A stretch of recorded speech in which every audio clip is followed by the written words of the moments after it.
आप सभी को राधे राधे, जय श्री कृष्णा। दोस्तों, आज की लीला कथा इतनी अच्छी है, इतनी प्यारी है, जिसे सुनने के बाद लड्डू गोपाल के प्रति आपके मन में श्रद्धा विश्वास और भी अटूट हो जाएगा।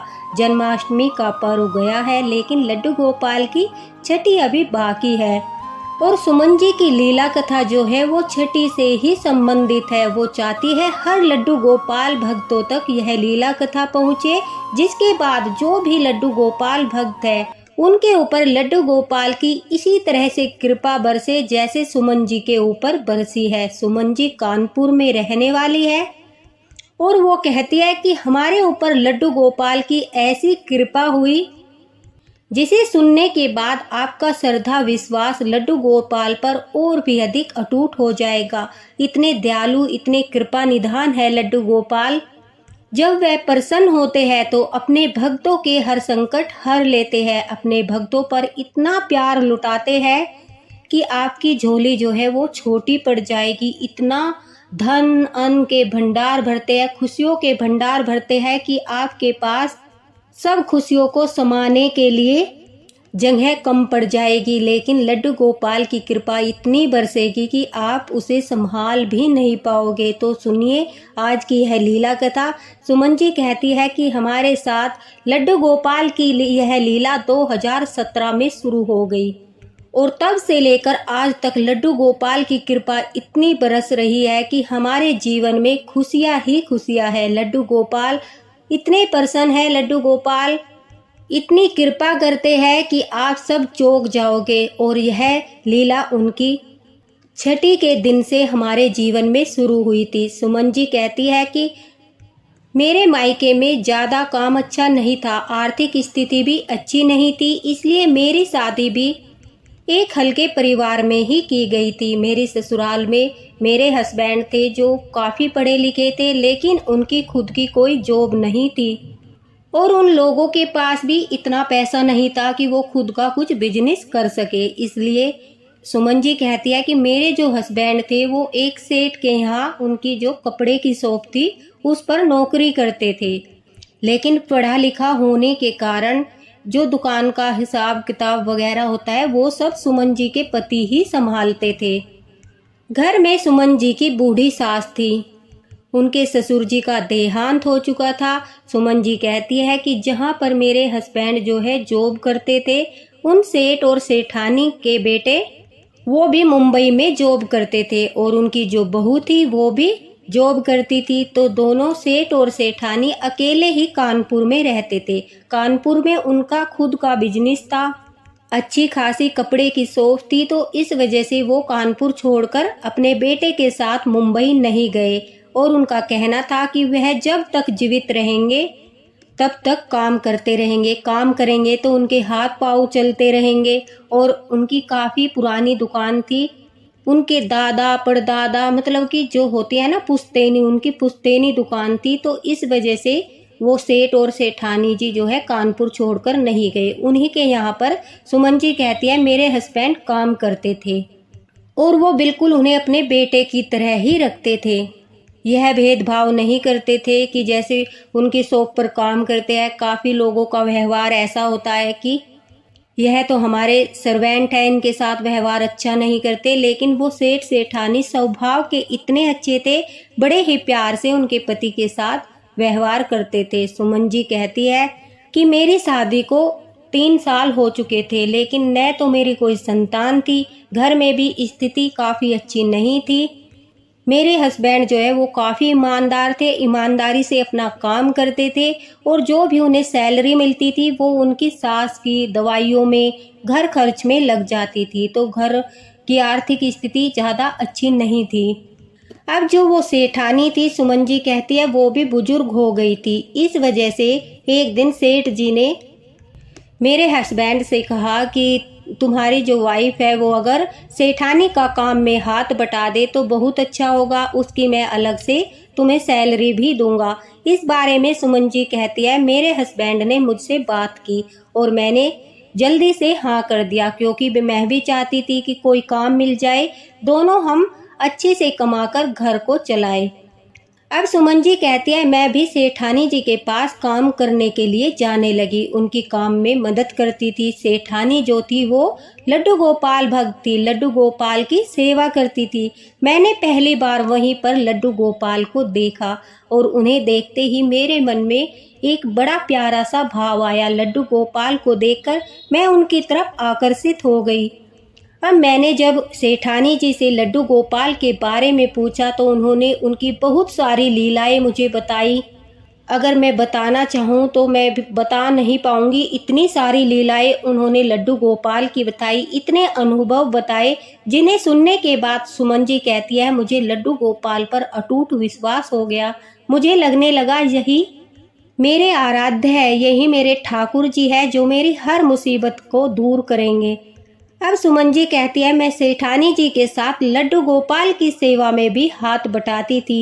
अब धीरे धीरे लड्डू गोपाल की सेवा करना मुझे आ गया था और लड्डू गोपाल को मैं बिल्कुल पुत्र के रूप में देखती थी। मुझे ऐसा लगता था मानो मेरी कोई संतान नहीं थी, लड्डू गोपाल ही मेरी संतान है और मुझे बड़ी शांति का अनुभव होता था।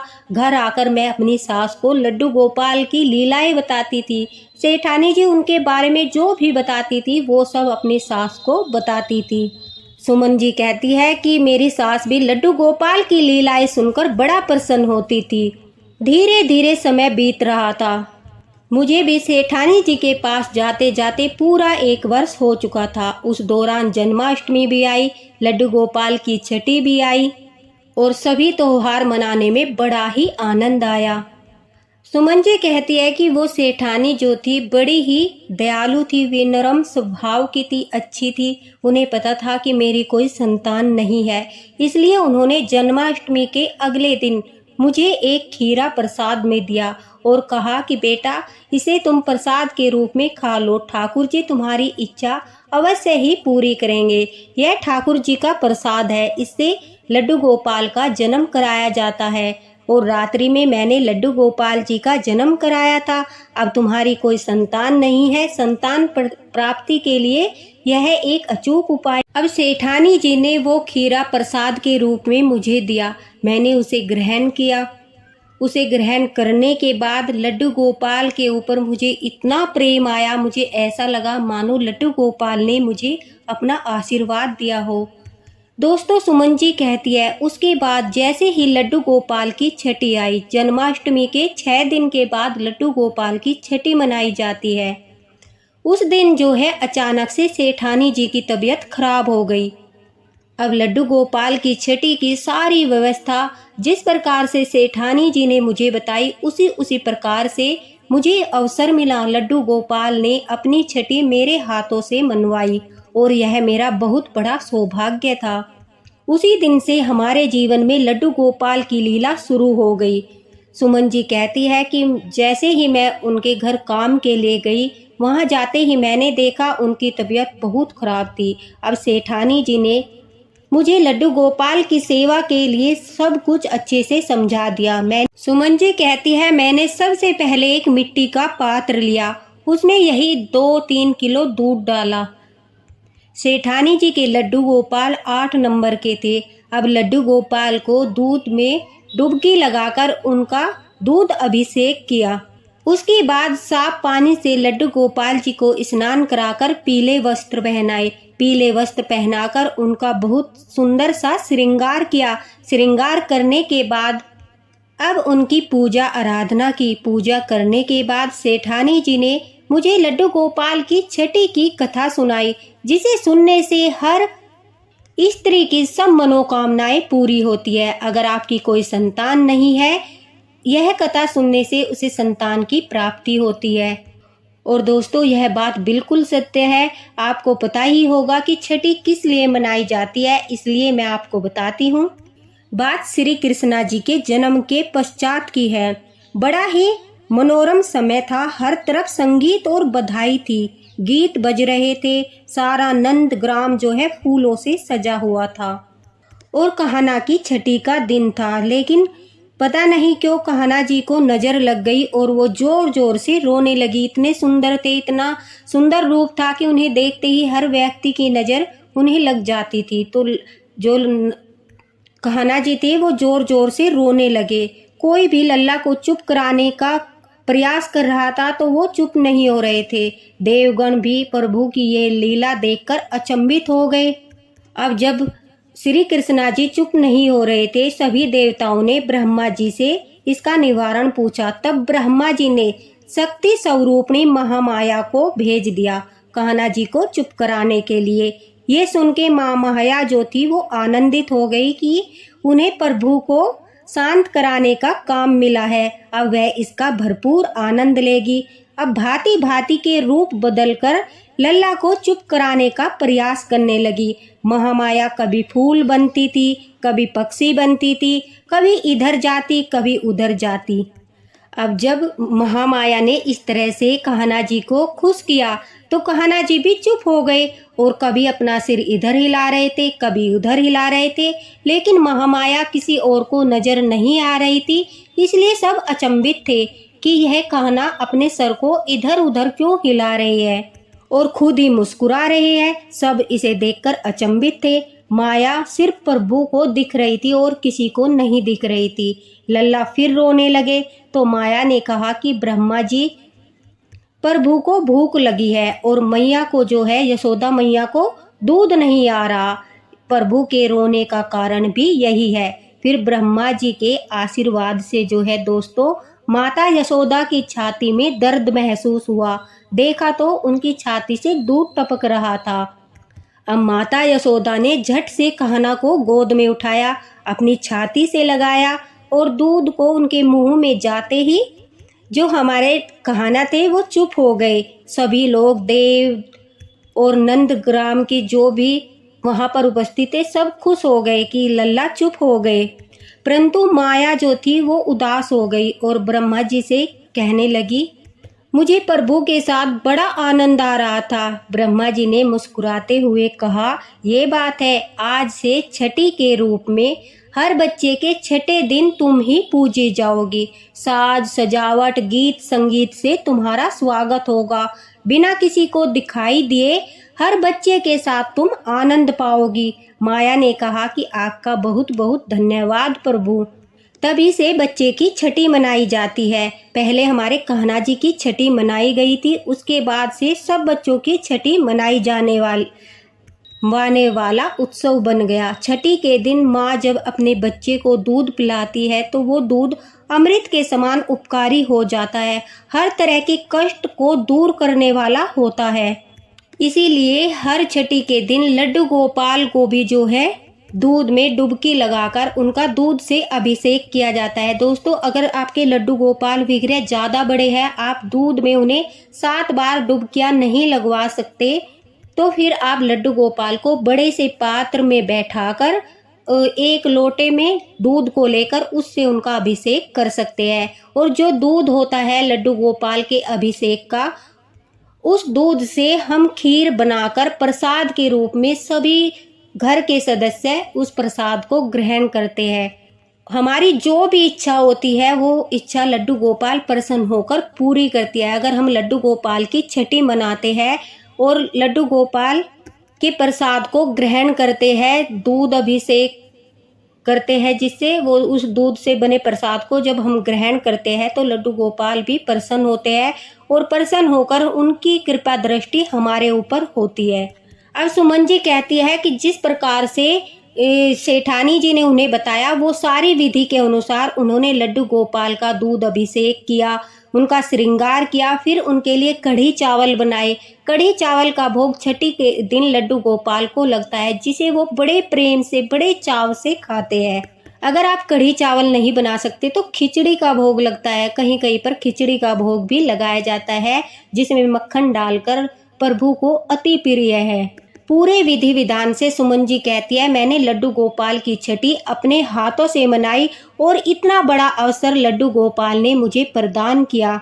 उसके बाद अचानक से एक लीला हुई। सेठानी जी अचानक से मुझे कहने लगी, सुमन जी कहती है कि तुम्हारी कोई संतान नहीं है, तुम लल्ला को अपनी गोदी में लो, लड्डू गोपाल को अपनी गोदी में लो और अपनी छाती से लगाकर उन्हें दूध पिलाने का नेक करो। फिर देखना तुम्हारे साथ क्या चमत्कार होगा। अब सुमन जी कहती है, यह कहते ही मेरी आंखें भर आई। मुझे ऐसा लगा कि मुझे लड्डू गोपाल ऐसा अवसर प्रदान कर रहे हैं जो किसी चमत्कार से कम नहीं है। स्वयं सेठानी जी मुझे बोल रही है मैं लड्डू गोपाल को गोदी में लेकर अपना स्तनपान कराने का नेक करूं, और यह मेरे लिए सबसे बड़ा सुख था जो पृथ्वी पर सारे सुखों को त्याग कर भी मैं पाने के लिए तैयार थी। मैं 1 मिनट नहीं लगाया। सुमन जी कहती है मैंने बड़े प्रेम से लड्डू गोपाल को गोदी में लिया और उन्हें गोदी में लेकर जैसे एक माँ अपने बच्चे को दूध पिलाती है, उन्हें दूध पिलाने का नेक किया, अपना स्तनपान कराने का नेक किया। और मुझे ऐसा महसूस हुआ, ऐसी अनुभूति हुई कि लड्डू गोपाल मानो सचमुच मेरे कहाना ने सचमुच स्तनपान किया। और मैं ये अनुभव किसी को बताकर शेयर नहीं कर सकती, क्योंकि वो अनुभव सिर्फ और सिर्फ मैं ही जानती हूँ कि वो किस प्रकार का अनुभव था। उसी दिन से मेरे कहाना की लीला मेरे जीवन में शुरू हो गई। सुमन जी कहती है वो नेक करने के बाद हर स्त्री को करना चाहिए जिसे संतान सुख चाहिए, जिसके मन में संतान की इच्छा है। छठी के दिन पूरे विधि विधान से दूध अभिषेक के बाद, सारा श्रृंगार करने के बाद, पूजा करने के बाद लड्डू गोपाल को जो है अपनी गोदी में लेकर स्तनपान का नेक करना चाहिए। और फिर जो सुख का अनुभव आप करोगी वो संसार में कोई भी सुख तुम्हें नहीं दे सकता।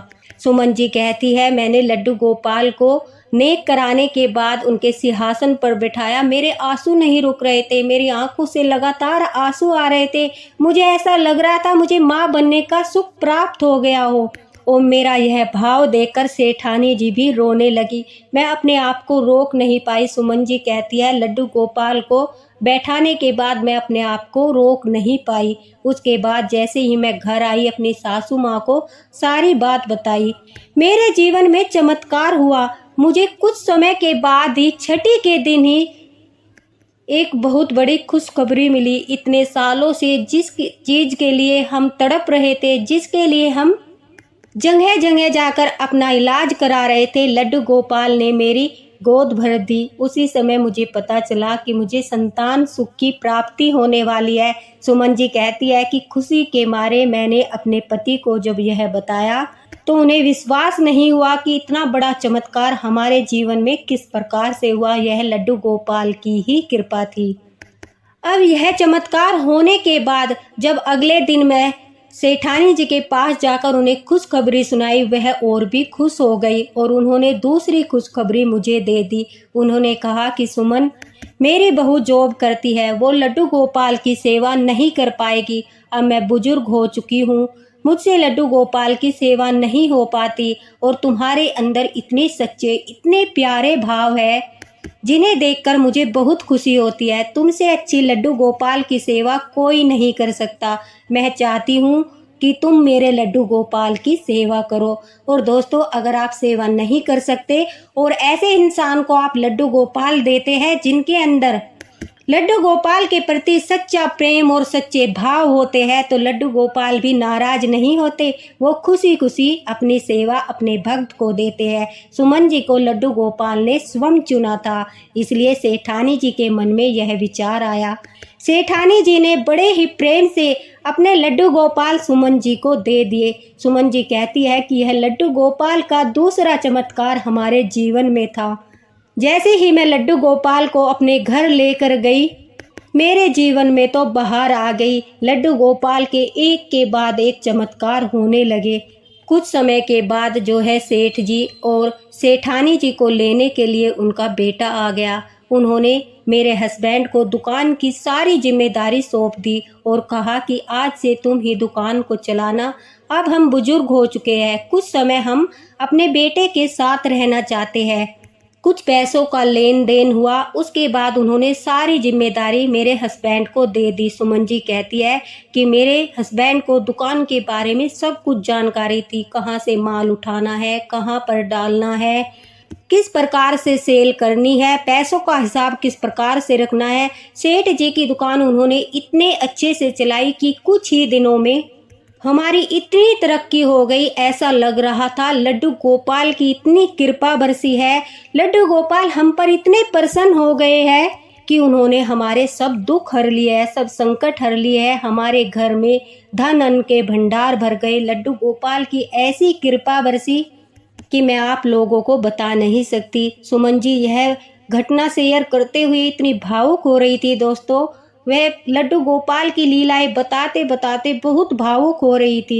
उसके बाद वह कहती है कि लड्डू गोपाल की कृपा से सबसे बड़ा चमत्कार हमारे जीवन में हुआ। मैंने अपने जुड़वा बच्चों को जन्म दिया, जिसमें मेरी एक बेटी थी और एक बेटा। अब लड्डू गोपाल के इतने चमत्कार देखकर, इतनी कृपा दृष्टि देखकर आंखों में आंसू भर जाते थे और कहीं न कहीं मन में डर लगता था। और लड्डू गोपाल से मैं प्रार्थना करती थी कि हे लड्डू गोपाल, हमारी खुशियों को कभी किसी की नज़र न लगने देना, सदैव हमारे साथ रखना, अपनी कृपा दृष्टि हम पर बनाए रखना। ऐसा लग रहा था मानो लड्डू गोपाल पुत्र बनकर अपनी माँ की हर इच्छा पूरी कर रहे थे। लड्डू गोपाल अपनी माँ के हर दुख दूर कर रहे थे। धीरे धीरे हम गरीब से अमीर हो गए। लड्डू गोपाल ने हमारा पूरा जीवन बदल दिया। हमारे घर में खुशियाँ ही खुशियाँ भर गई। मेरे पति भी लड्डू गोपाल के बहुत बड़े भक्त बन गए। हर दम वह लड्डू गोपाल के जप करते हैं। दुकान पर जाने से पहले लड्डू गोपाल की सेवा करते हैं। दुकान से आकर लड्डू गोपाल की सेवा करते हैं। मेरी सासू माँ भी काफ़ी खुश है। वह भी लड्डू गोपाल से बहुत प्रेम करती है और मेरे जीवन में लड्डू गोपाल से बढ़कर कुछ नहीं है। सुमन जी कहती है, मैं चाहती हूँ हर लड्डू गोपाल भक्त पर उनकी ऐसी ही कृपा बरसे जिस प्रकार से मेरे परिवार पर बरसी। तो वह छठी के दिन यह उपाय अवश्य करे। लड्डू गोपाल को जो है दूध से अभिषेक कराए, उसके बाद उनकी कहानी सुने। कहते हैं लड्डू गोपाल की छठी के दिन अगर हम उनकी छठी विधि विधान से मनाते हैं तो महामाया भी खुश होती है और महामाया खुश होकर हमारे भाग्य को बदल देती है, क्योंकि वही हमारे भाग्य की विधाता है, वही हमारा भाग्य लिखती है। और ठाकुर जी महामाया को आदेश देते हैं कि यह मेरे भक्त है, इनका भाग्य उस कलम से लिख दो कि इन्हें जीवन में किसी भी कष्ट की प्राप्ति न हो। और महामाया ठाकुर जी के आदेश का उल्लंघन नहीं करती, इसलिए कहते हैं छठी अवश्य मनानी चाहिए, क्योंकि महामाया भी खुश होकर हमारे भाग्य में अच्छा समय लिखती है। तो दोस्तों, सुमन जी ने इतनी प्यारी सी लीला कथा आप लोगों के साथ शेयर की, जिसे सुनकर मैं भी भावुक हो गई। मुझे भी ऐसा लगा जैसे मानो लड्डू गोपाल ने सचमुच अपनी कृपा सुमन जी पर कर दी हो। सचमुच लड्डू गोपाल ने उन्हें हर सुख प्रदान किया है। इसी तरह से आप लोगों को भी हर सुख प्रदान करे। इसी के साथ राधे राधे। वीडियो को ज़्यादा से ज़्यादा शेयर करना, ताकि छठी से पहले हर लड्डू गोपाल भक्त के पास यह वीडियो पहुंच जाए, उनकी मन की हर मुराद पूरी हो जाए। वीडियो को लाइक अवश्य करना और कमेंट बॉक्स में राधे राधे जरूर लिखना। छठी के दिन लड्डू गोपाल का दूध से अभिषेक कराना, उन्हें कढ़ी चावल का भोग अवश्य लगाना, उनका प्यारा सा श्रृंगार करना, और जो अपने मन में संतान प्राप्ति की इच्छा रखती है वह लड्डू गोपाल को अपनी गोदी में लेकर उन्हें स्तनपान कराने का नेक अवश्य करना। फिर देखना लड्डू गोपाल पुत्र रूप में आपके घर जरूर जन्म लेंगे। सुमन जी का बहुत बहुत धन्यवाद इतनी प्यारी सी लीला कथा हमारे साथ शेयर करने के लिए। दोस्तों, इसी के साथ राधे राधे, हरे कृष्णा। मिलते हैं अगले वीडियो में।